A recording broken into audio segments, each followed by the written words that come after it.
man had a massive heart attack in the Antarctic, thousands of miles from a hospital, and the Wyoming and New York Air National Guards were there to save his life. That's right, everybody, you found another Good News Friday where we talk about service members and veterans doing good things that you may have missed. Today, we have a story brought to us from Staff Sergeant Lee Murphy of the 153rd Airlift Wing. At McMurdo Station, Antarctica, a key hub for the U.S. Antarctic program, a 60-year-old civilian contractor suffered what is called a widowmaker heart attack, where the entire left anterior descending artery is clogged. These have a 12% survival rate if they take place outside of a hospital, and we imagine that rate plummets even lower than the temperatures in the Antarctic if you're in the Antarctic. The man collapsed in the station's galley on February 13th, at which point first responders from McMurdo's Fire Department, the National Science Foundation, and the U.S. Air Force started CPR and hit him with multiple shocks from a defibrillator while they rushed him to the station clinic. They were able to stabilize him there thanks to epinephrine shots, CPR, and 8 shocks from the defib, but this isn't something you just recover from,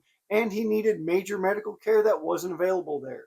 They had to get him out. You can only reach McMurdo Station by air, and aircraft can only reach the station with good weather, which is rare in the winter, leaving the station all but cut off for months at a time. Immediately, a Royal New Zealand Air Force Orion aircraft with more medical personnel was sent from Christchurch, New Zealand to assist those on the ground already, and it was able to land. At the same time, the Wyoming Air National Guard's 187th Aeromedical Evacuation Squadron was on standby as part of Operation Deep Freeze, a U.S. logistics support mission for the Antarctic that has been around since 1955. With the man stable but still not safe, a New York Air National Guard LC-130, which is a specialized Hercules with skis to land and take off from the ice, took off and headed to Christchurch with Master Sergeant Lindsay Glotfeldy providing care in flight.